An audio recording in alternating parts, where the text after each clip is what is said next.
45. Living at sea. Why freedom floated, but never settled. The prediction.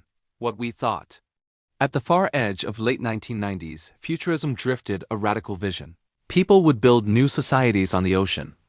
Independent floating cities, free from national laws, taxes, and regulations, would host experimental governance, radical entrepreneurship, and self-selected communities. When rules became inconvenient, residents would simply move their platform elsewhere.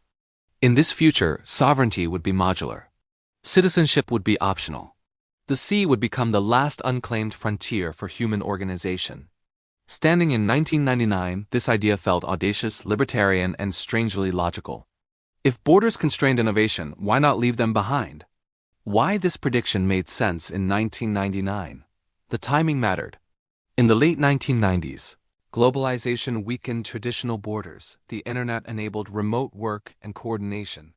Libertarian tech culture was ascendant. Governments felt slow and outdated. The same forces that inspired predictions about the end of the nation-state fed seasteading. If capital and talent were mobile, why remain anchored to land-based jurisdictions?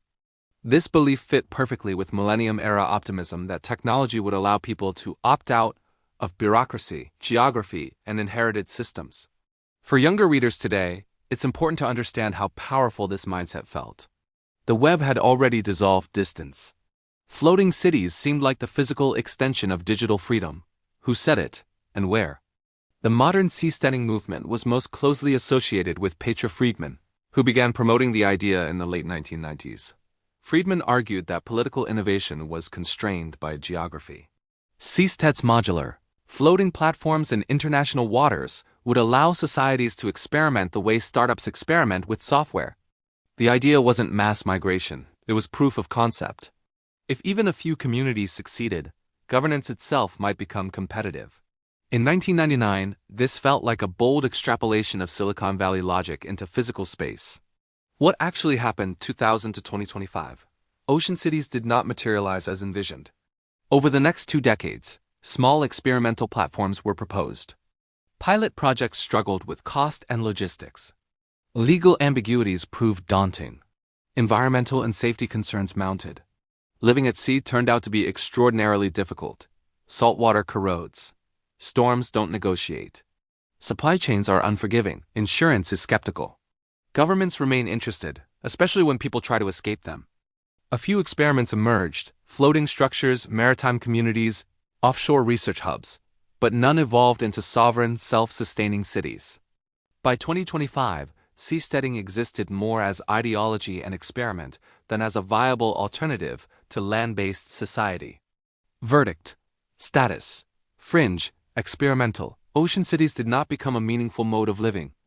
While small-scale experiments exist, seasteading has not produced durable, independent societies at scale. Why it played out this way?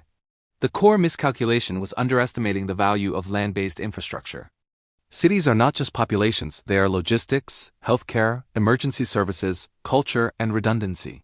Recreating those systems offshore proved vastly more expensive than reforming them on land. There was also a legal reality. The ocean is not lawless. Maritime law exists. States project power outward. Complete sovereignty is harder to escape than theorized. Most importantly, community proved harder to modularize than software. People tolerate regulation more than instability. The future didn't reject experimentation. It rejected living on pontoons to get it. What this prediction teaches us about the future.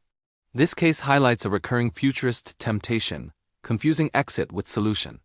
When institutions frustrate us, it's tempting to imagine leaving rather than fixing them. But physical reality imposes constraints that digital metaphors obscure. In 1999, seasteading symbolized ultimate freedom. In 2026, it symbolizes how deeply civilization depends on shared, grounded systems. The future delivered mobility, but not escape velocity. One-sentence takeaway.